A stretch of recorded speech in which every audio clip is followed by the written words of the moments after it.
أعوذ بالله من الشيطان الرجيم. بسم الله الرحمن الرحيم. ألف لام ميم. ذلك الكتاب لا ريب فيه هدى للمتقين.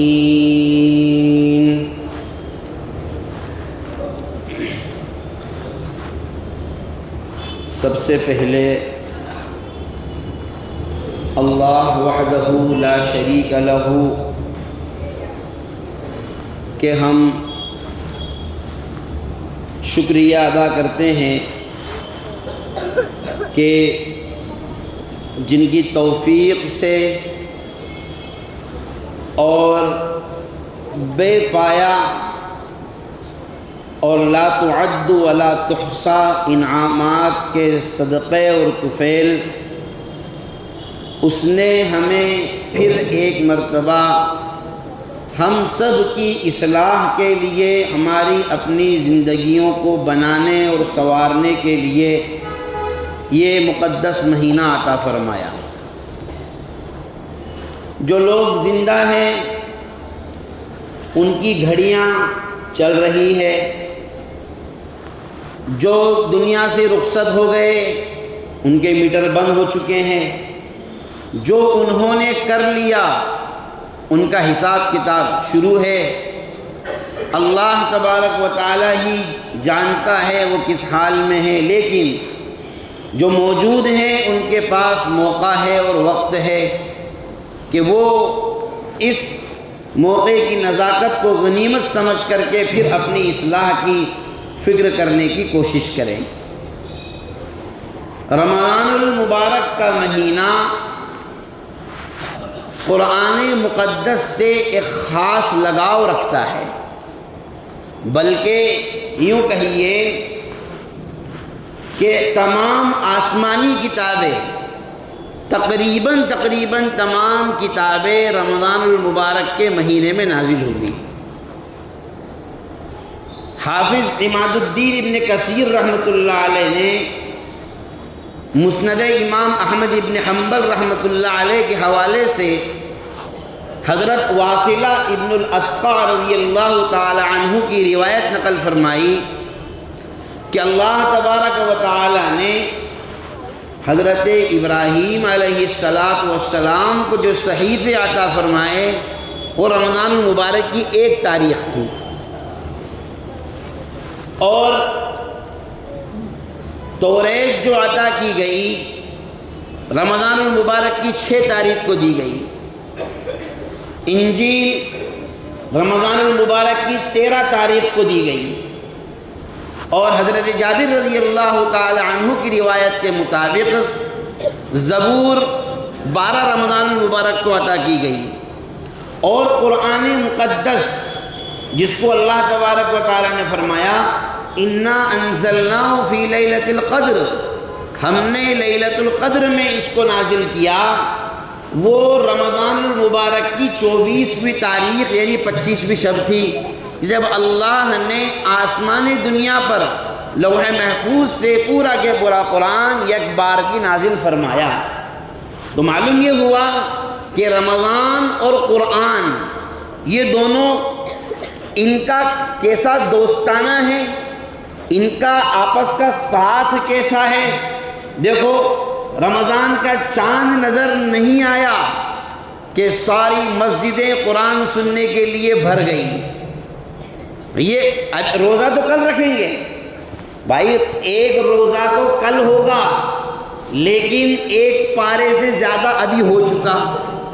تو یہ ان کا آپس کا گہرا جو ربط ہے، اور قرآن کریم کو اللہ تبارک و تعالی نے جو انٹروڈکشن کروایا ہے، اس کا تعارف، اس کا پریچے جو اللہ نے جس انداز سے فرمایا ذالک الکتاب، یہ وہ عظمتوں والی کتاب ہے. یعنی جب کسی چیز کی بڑائی بیان کرنے کے لیے بولا جاتا ہے کسی چیز کو جب بڑائی کے ساتھ اس کا تذکرہ کیا جاتا ہے تو آدمی سامنے ہوتے ہوئے بھی وہ کا لفظ استعمال کرتا ہے. جیسے کوئی مثال کے طور پر ہم یوں سمجھیں کوئی شخص ہے جو دادا پہلوان ہے مان لو. اب اس سے پوچھا گیا کہ آپ کون؟ اب اس کو تھوڑا اپنا تعارف دوسرے لوگوں سے ہٹ کر کرانا ہے. عام آدمی تو کیا ہے، میں فلاں ابن فلاں ہوں، چھوٹا موٹا آدمی ہوں صاحب، میری ایک چھوٹی سی دکان ہے، اتنا یہ کام کرتا ہوں، بس یہ ہو گیا تعارف. لیکن جب آدمی اپنا تعارف بڑائی کے ساتھ کراتا ہے تو کیا کہتا ہے؟ ہم کو نہیں جانتے، ارے ہم وہ ہیں، اجین شہر کا کوئی کونا ایسا نہیں ہے جس پر ہمارے احسان نہ ہو. ہم وہ ہیں جس نے اجین کو ایسی ایسی سوغاتیں دی ہے. ہم وہ ہیں جنہوں نے یہ کیا. آدمی کرتا ہے ہی نہیں کرتا ہے. تو ارے بھائی تو یہاں کھڑا ہوا ہے پھر بھی کہہ رہا ہے کہ ہم وہ ہیں. یہ کیوں کہہ رہا ہے؟ اپنی بڑائی بیان کرنے کے لیے. اللہ تبارک و تعالی نے اپنی کتاب کا تعارف کرایا اور کہا یہ وہ کتاب ہے جس میں ذرا برابر بھی شک کی گنجائش نہیں. کیسی گنجائش نہیں؟ آج کی تاریخ میں رمضان المبارک شروع ہوا، ہزاروں لاکھوں حافظ قرآن سب نے قرآن پڑھا. ایک مثال دینے کے لیے، ایک ایگزامپل کے لیے آپ بتا دیں، اور آج نہیں، آج سے پہلے جتنے بھی ہزاروں لاکھوں لوگوں نے قرآن پڑھا 1400 سال سے، جب سے لا ریب فی آیت کریمہ نازل ہوئی، کوئی بتا سکتا ہے کہ امام صاحب نے لا کو ہٹا دیا ہو اور امام صاحب نے یہ پڑھا ہو الف لام میم ذالک الکتاب ریب فیہ؟ بتائیے کوئی بتا سکتا ہے؟ اگر پڑھے گا پیچھے سے لوگ ٹوک دیں گے، نہیں امام صاحب صحیح نہیں پڑھو گے، آگے نہیں پڑھنے دیں گے. اور اگر پڑھ کے چلا گئے، امام صاحب نے پڑھ کر کے رکوع کر لیا، نماز پھر سے پڑھنا پڑے گی. کیوں؟ اس لیے کہ ترجمہ بدل جائے گا. لا ریب فیہ ترجمہ ہے کہ اس میں ذرا برابر بھی شک کی گنجائش نہیں. کتنی گنجائش نہیں ہے معلوم؟ یہ لا ریب جو ہے نا، ہم صرف اسی پر بات کرتے ہیں. اگر اس کو کوئی حافظ صاحب لا ریب کو لریب پڑھ دے، خالی الف ہٹا دے، لام الف میں جو الف ہے نا وہ ہٹا دے، تو بھی نماز فاسد. کوئی نہیں بچا سکتا. پھر کتنی ہی بڑی سفارش لے آؤ، کتنی بڑی توپ کے دستخط لے آؤ، نماز نہیں بچے گی، پھر سے پڑھنا پڑے گی. کیونکہ اب لریب پڑھ دیا، ترجمہ ہو جائے گا کہ اس میں یقیناً شک ہے. اب دیکھیے، ابھی تک تو یہ تھا کہ ذرا بھی شک نہیں ہے، لیکن الف ہٹا دیا تو ترجمہ ہو گیا اس میں یقیناً شک ہے. بتائیے نماز ہوگی؟ اور اگر کسی نے لام ہٹا دیا، خالی لا ریب میں لام ہٹا دیا، الف پڑھا، تو اریب فیہ ترجمہ کیا ہو جائے گا؟ اس میں بہت زیادہ شک ہے، اس میں بہت زیادہ شک ہے. بتائیے نماز بچے گی؟ نہیں بچے گی. اللہ تبارک و تعالی نے اسی لیے اس کا تعارف ہی اس انداز سے کروایا کہ جب سے اس کا نزول ہوا اس وقت سے لے کر آج تک، ارے انطاکیہ والوں نے حضرت موسیٰ اور حضرت خضر کا واقعہ ہے، ایک بستی پر گئے تھے اور بستی والوں سے انہوں نے کہا تھا کہ یار بھائی ہم لوگ پریشان حال ہے، بھوک لگی ہوئی ہے، ہمارے لیے کچھ کھانے پینے کا انتظام کرو. تو بستی والوں نے منع کر دیا تھا.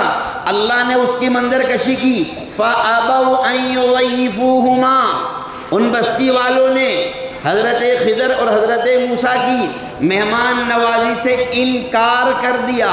وہاں لفظ ہے فَأَبَوْا 16ویں پارے میں.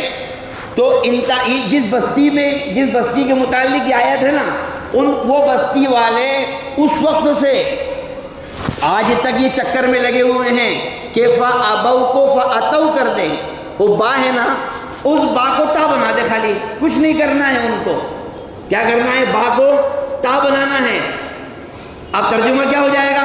اگر انہوں نے با کو تا کا فَأَبَوْا کو فَأَتَوْا کر دیا، ترجمہ ہو جائے گا اور بستی والے مہمان نوازی کے لیے آگے آئے، جبکہ انہوں نے مہمان نوازی نہیں کی تھی، نماز فاسد نہیں بچ پائے گی.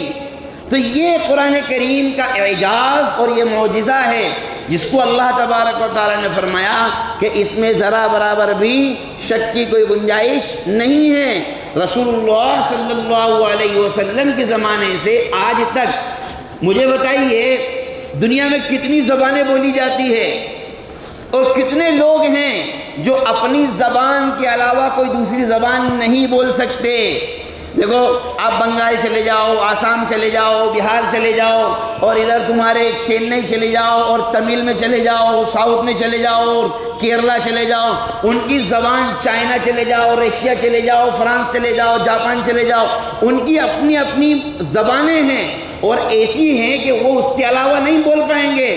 لیکن مجھے بتائیے چائنا میں تراویح ہوتی ہے تو وہاں بھی الحمدللہ رب العالمین پڑھا جاتا ہے یا اپنی زبان میں پڑھتے ہیں؟ ارے بتائیے بھائی، وہ تو اسی زبان میں پڑھیں گے۔ تو یہ قرآن کریم کا معجزہ ہے کہ پوری دنیا میں جہاں بھی پڑھا جائے گا جو حضرت محمد مصطفیٰ صلی اللہ علیہ وسلم پر نازل کر دیا گیا، ایسے ہی ایک ایک حرف اسی طریقے سے پڑھنا ہے۔ اسی لیے فرمایا لا ریب فیہ، اس میں ذرا برابر بھی شک کی گنجائش نہیں ہے۔ لہذا جیسے ہی رمضان المبارک کا مہینہ آتا ہے، قرآن اور رمضان دونوں کا ایک بہترین سنگم ہو جاتا ہے، جس میں اس بات کی طرف اشارہ ہے کہ اہل ایمان کو چاہیے، مسلمانوں کو چاہیے کہ وہ قرآن سے اپنے آپ کو وابستہ رکھے، اس لیے کہ ذالک الکتاب کا مطلب ہی یہ ہے وہ کتاب۔ اگر سینے سے لگائے جانے کے قابل کوئی کتاب ہے، قانون بنائے جانے کے قابل کوئی کتاب ہے، زندگیوں میں انقلاب لانے والی اگر کوئی کتاب ہے، زندگیوں کو بدلنے والی کوئی کتاب ہے، زندگی کے اعمال میں سمانے والی اگر کوئی کتاب ہے، تو کہا ذالک الکتاب، یہ ہے وہ یہ کتاب ہے جس کو تم اپنے سینے سے لگاؤ، اپنی زبانوں پر لاؤ، خود بھی لاؤ، اپنے بچوں کو بھی اس کو سکھاؤ، خود بھی پڑھو، اپنے بچوں کو بھی اس کو پڑھاؤ۔ حضرت جناب رسول اللہ صلی اللہ علیہ وسلم جب کثرت سے قرآن کریم کی تلاوت کرتے تھے، لیکن رمضان المبارک کا مہینہ آتے ہی آپ کی تلاوت میں اضافہ ہو جایا کرتا تھا۔ اور اس کی ایک خاص کشش ہے۔ کیسی کشش ہے؟ جناب رسول اللہ صلی اللہ علیہ وسلم، مسلم شریف کی روایت ہے، ایک مرتبہ جا رہے تھے، ایک ساتھی کو، ایک صحابی کو دیکھا کہ وہ قرآن پڑھ رہے ہیں اور خوب جھوم جھوم کر پڑھ رہے ہیں۔ تو رسول اللہ صلی اللہ علیہ وسلم نے اپنے پاس میں ایک صحابی کھڑے ہوئے تھے، ان سے کہا تم کو کیا لگتا ہے یہ شخص ریاکاری کر رہا ہے، دکھلاوا کر رہا ہے؟ فرمایا، آپ نے خود فرمایا نہیں، یہ ریاکاری نہیں کر رہا ہے، یہ دکھلاوا نہیں کر رہا ہے، اللہ تبارک و تعالی اس کے پڑھنے سے بہت خوش ہو رہے ہیں۔ اور وہ کون تھے؟ حضرت ابو موسیٰ اشعری رضی اللہ تعالی عنہ۔ انہوں نے جب دیکھا رسول اللہ صلی اللہ علیہ وسلم کو تو وہ بھی تھوڑی دیر کے لیے چونکے۔ آپ نے ان کو فرمایا اوتیت مزمارا من مزامیر آل داؤد، کہ ابو موسیٰ آل داؤد کو جو سر دیے گئے تھے، جو نغمہ ان کو دیا گیا تھا، داؤد کو جو لحن دیا گیا تھا، جو پڑھنے کا طریقہ دیا گیا تھا، اس میں سے تجھے بھی عطا کیا گیا۔ کیا دیا گیا تھا حضرت داؤد علیہ السلام کو؟ حضرت داؤد علیہ السلام کو اللہ نے ایسا لحن، ایسا طریقہ، ایسی آواز، ایسا نغمہ، ایسا سر دیا تھا کہ جب وہ زبور پڑھتے تھے تو انسان جنات بھی، چرندے، پرندے، حتیٰ کہ درندے جو ان کی آواز کو سنتا تھا سب اپنی جگہ پر سہم جاتے تھے اور ان کی زبور کو سننے میں مشغول ہو جایا کرتے تھے۔ رسول اللہ صلی اللہ علیہ وسلم ابو موسیٰ اشعری سے کہہ رہے ہیں کہ تجھے تو وہ والا سر دیا گیا ہے۔ جب قرآن کی تلاوت کی جاتی ہے، اللہ تبارک و تعالی رحمت کے فرشتوں کو نازل کرتا ہے، اور جب رحمت کے فرشتے نازل ہوتے ہیں شیطان گھروں سے خود بخود بھاگ جاتا ہے۔ شیطان کو بھگانے کا نسخہ قرآن کریم کی تلاوت ہے۔ شیطان کو بھگانے کا وہ نسخہ نہیں ہے جو ہم نے تیار کر رکھے ہیں۔ بخاری اور مسلم کی ایک روایت ہے، حضرت اسید بن حضیر رضی اللہ تعالی عنہ قرآن کریم کی تلاوت کر رہے تھے اور پاس میں ان کا گھوڑا بندھا ہوا تھا۔ جب وہ قرآن پڑھتے تو گھوڑا بدکنے لگتا، پاس میں ان کا بچہ بھی تھا، ان کو ڈر محسوس ہوتا کہ گھوڑا کہیں بچے کو کچل نہ دے، آواز اپنی ہلکی کر لیتے، دھیرے سے کر لیتے تو گھوڑا سائلنٹ ہو جاتا، وہ بدکنا بند کر دیتا۔ تھوڑی دیر تک یہ سلسلہ چلتا رہا۔ حضرت جناب رسول اللہ صلی اللہ علیہ وسلم کو اس کا علم ہوا۔ جب وہ اپنی نماز سے فارغ ہوئے، قرآن کی تلاوت سے فارغ ہوئے، تو انہوں نے دیکھا کہ کچھ روشنیاں ہیں جو آسمان کی طرف، جیسے تمہارے لائٹ دکھ رہے ہیں نا، ایسے کچھ لائٹ دکھ رہے ہیں۔ دیکھو جب بھیڑ ہو، بہت زیادہ بھیڑ ہو اور چاروں طرف اندھیرا، ایک دم سے لائٹ چلے جائے تو سب لوگ کیا کرتے ہیں؟ موبائل نکال لیتے ہیں اور موبائل کے ٹارچ سے باریک باریک چمکنا شروع ہو جاتے ہیں۔ تو انہوں نے جب دیکھا تو کچھ روشنیاں چمک رہی تھی۔ حضرت جناب رسول اللہ صلی اللہ علیہ وسلم کو آ کر کے اس کی اطلاع دی۔ رسول اللہ صلی اللہ علیہ وسلم نے ارشاد فرمایا، وہ فرشتے تھے جو تمہارا قرآن سننے کے لیے نازل ہو رہے تھے۔ اگر تم اسی طریقے سے قرآن پڑھتے رہتے تو صبح تک لوگ اپنی آنکھوں سے فرشتوں کو دیکھ لیتے کہ وہ قرآن سننے کے لیے نازل ہوتے ہیں۔ تو رحمت کے فرشتے جو آتے ہیں وہ قرآن کریم کو سن کر کے آتے ہیں، اور جس گھر میں قرآن کی تلاوت نہیں ہوتی ہے وہاں شیطان جب بس جاتا ہے۔ اب جب شیطان بس جائے گا تو ظاہر سی بات ہے گھروں میں محبتیں کہاں سے آئے گی بھائی؟ یاد رکھیں، کوئی ساس کسی بہو کو جادو نہیں کرتی ہے، کوئی بھابھی کسی ننند کو جادو نہیں کرتی ہے، کوئی دیرانی کسی جیٹھانی پر جادو نہیں کرتی ہے، کوئی چچا بھتیجے پر جادو نہیں کرتا ہے، کوئی باپ اپنے داماد پر جادو نہیں کرتا ہے، کوئی بہن کسی بہن پر جادو نہیں کرتی ہے، کوئی ماں کسی بیٹی پر جادو نہیں کرتی ہے۔ جادو کا کام شیطان کرتا ہے۔ کیا فرمایا قرآن کریم میں؟ ان الشیطان ینزغ بینہم ان الشیطان کان للانسان عدوا مبینا۔ شیطان تمہارے درمیان میں جھگڑا لگا دیتا ہے، اور شیطان تو تمہارا کھلا ہوا دشمن ہے۔ ہاں، جب قرآن پڑھی جائے گی، رحمت کے فرشتے نازل ہوں گے۔ جب فرشتے نازل ہوتے ہیں تو شیطان خود بخود بھاگتا ہے۔ اس کی دلیل قرآن سے دوں، وَإِذْ زَيَّنَ لَهُمُ الشَّيْطَانُ أَعْمَالَهُمْ وَقَالَ لَا غَالِبَ لَكُمُ الْيَوْمَ مِنَ النَّاسِ وَإِنِّي جَارٌ لَكُمْ۔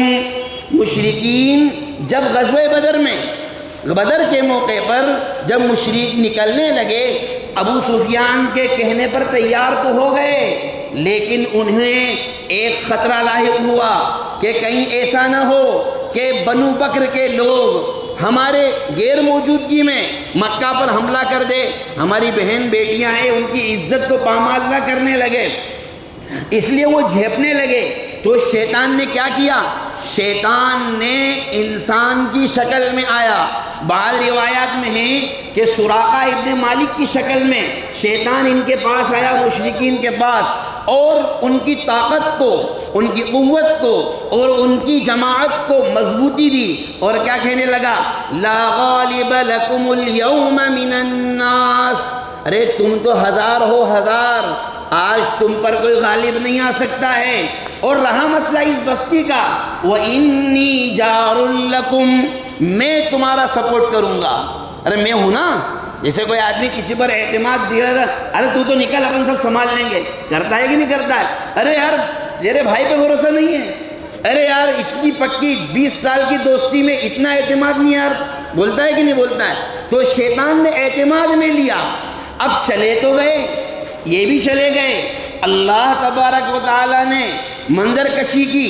ظاہر سی بات ہے شیطان اپنا لشکر لے کر کے مشرکین کے ساتھ بدر کے میدان میں آ چکا تھا، تو اللہ تبارک و تعالیٰ نے بھی جبرائیل کو، میکائیل کو اور فرشتوں کی ایک جماعت کو 3000 پر مشتمل، 5000 پر مشتمل اور فرشتوں کی فوج جب بھیجی، اللہ تبارک و تعالیٰ نے اس کی منظر کشی کی۔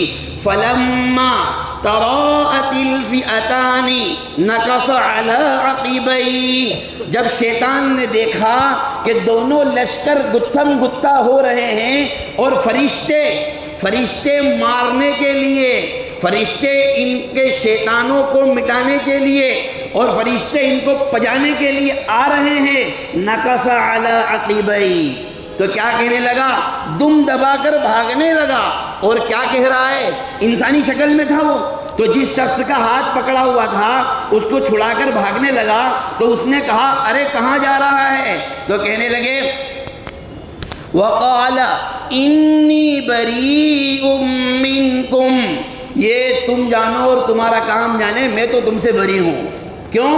انی ارا ما لا ترون، میں وہ دیکھ رہا ہوں جو تم نہیں دیکھ رہے ہو، یعنی فرشتوں کی جماعت مجھے آتے ہوئے دکھ رہی ہے، وہ تم کو نہیں دکھ رہی ہے۔ وہ کیا کیا لے کر آ رہے ہیں اور کیسے کیسے پجائیں گے تم کو پتہ نہیں ہے، لیکن مجھے پتہ ہے، اس لیے انی ارا ما لا ترون انی اخاف اللہ، مجھے ڈر ہے کہ اگر میں یہاں رک گیا تو میں آج ہی ختم ہو جاؤں گا، آج ہی برباد ہو جاؤں گا، اور اللہ تبارک و تعالی سخت تکلیف اور سخت عذاب دینے والے ہیں۔ اس لیے کیا کرنے لگا؟ دم دما کر کیا ہو گیا؟ بھاگ گیا۔ تو میرے بھائیوں، میرے بہت اچھے بزرگوں، میرے بہت نیک نوجوانوں، میرے بچوں، میرے بہنوں، میری ماؤں، سب سن رہے ہیں، اپنے گھروں سے شیطان کو بھگانا چاہتے ہیں تو قرآن کریم کی تلاوت کو زندہ کرو، ایک معمول بنائیں، پڑھیں، سارے پڑھیں، نوجوان بچے بھی پڑھیں، بوڑھے بھی پڑھیں، مرد بھی پڑھیں، عورتیں بھی پڑھیں۔ ضروری نہیں ہے کہ ایک قاری جیسے قرآن پڑھتا ہے، ہر آدمی تو ویسے نہیں پڑھ سکتا، لیکن حضرت جناب رسول اللہ صلی اللہ علیہ وسلم نے ارشاد فرمایا والذی یقرأ القرآن ویتتعتع، ایسا شخص جو قرآن پڑھتا ہے اور کیسے کر پڑھتا ہے؟ اٹک اٹک کر پڑھ رہا ہے، اسے پڑھا نہیں جا رہا ہے، ہجہ کر کے پڑھ رہا ہے، روا کر کے پڑھ رہا ہے، ملا ملا کر کے پڑھ رہا ہے۔ رسول اللہ صلی اللہ علیہ وسلم فرماتے ہیں گھبراؤ نہیں، تمہارے لیے دوہرا اجر ہے، ڈبل اجر ہے، ایک قرآن پڑھنے کا اجر، اور دوسرا یہ جو تم مکسنگ کر رہے ہو، یہ جو تم ملا ملا کر پڑھ رہے ہو، اٹک اٹک کر کوشش کر رہے ہو، اللہ کی طرف سے تمہارے لیے ایسا اجر ہے۔ تو میرے نوجوان بھائی بہت سارے یہ شکوہ کرتے ہیں، ہماری بہنیں بہت ساری یہ شکوہ کرتی ہیں، ہاں ہم کو تو قرآن پڑھنا آتا ہی نہیں ہے، ہم تو ویسا نہیں پڑھ سکتے جیسے قاری صاحب پڑھتے ہیں، جیسے حافظ صاحب پڑھتے ہیں۔ تو بھائی قاری صاحب اور حافظ صاحب پڑھنے کے جیسا پڑھنے کے لیے قاری صاحب اور حافظ صاحب کے پاس جانا پڑتا ہے، تو آپ جیسا پڑھ سکتے ہیں ویسا پڑھیں، جیسا ہم جانتے ہیں ویسا پڑھیں، اور حفاظ سے، علماء سے، سب سے رابطہ رکھ کر کے قرآن پڑھ۔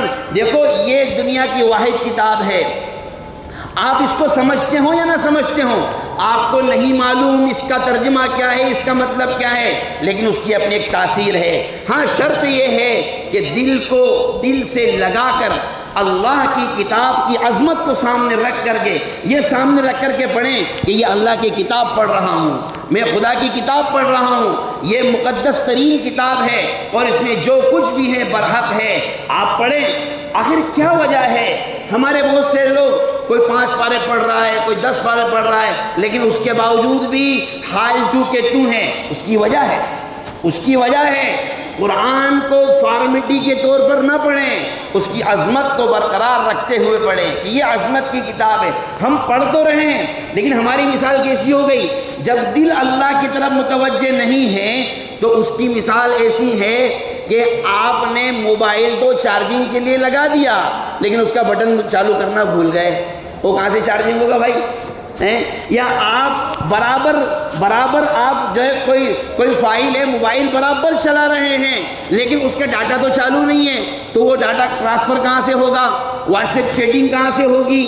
اور جو کچھ بھی انسٹالیشن کرنا ہے وہ کہاں سے ہوگا؟ ارے بھائی پہلے ڈاٹا چالو کرو، وہ ڈاٹا ہی وہ اس فائل کو اندر سے نکال کر لائے گا جس کی آپ کو تلاش ہے۔ تو اندر کے قلب کا ڈاٹا اس کو آن کرو اور سیدھا اس کا کنیکشن جوڑو اللہ وحدہ لا شریک سے، پھر آپ پڑھ کر دیکھیے، پھر اس کی تاثیر کو دیکھیے، اس کی چاشنی کو دیکھیے۔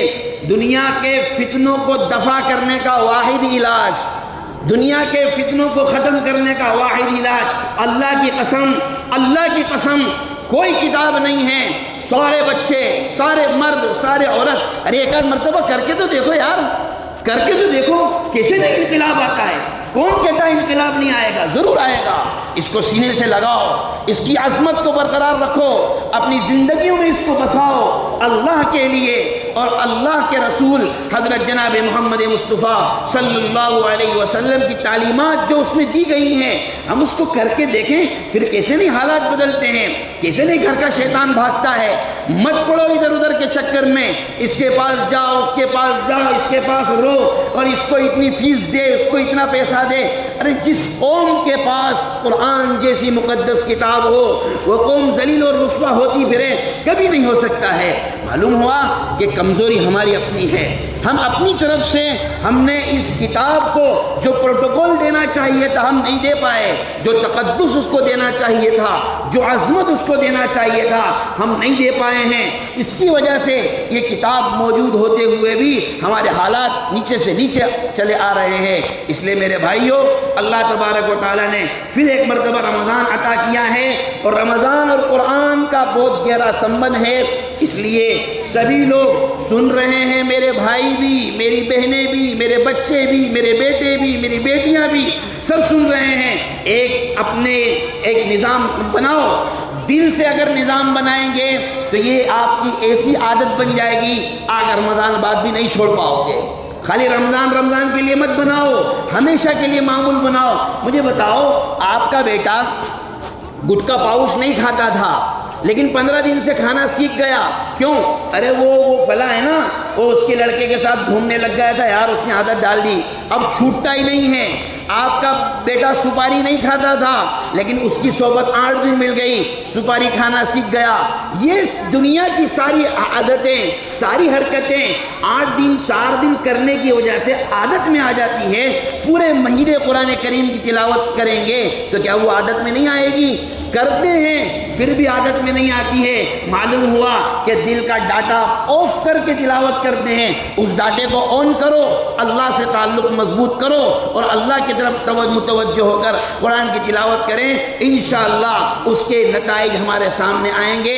قلب کو ایک کیفیت، ایک سکون کی کیفیت نصیب ہوگی. اللہ تبارک و تعالی ہم سب کو اس مقدس کتاب کا تقدس عطا فرمائے. اللہ ہم سب کی تمام عبادتوں کو قبول فرمائے. وما توفیقی الا باللہ.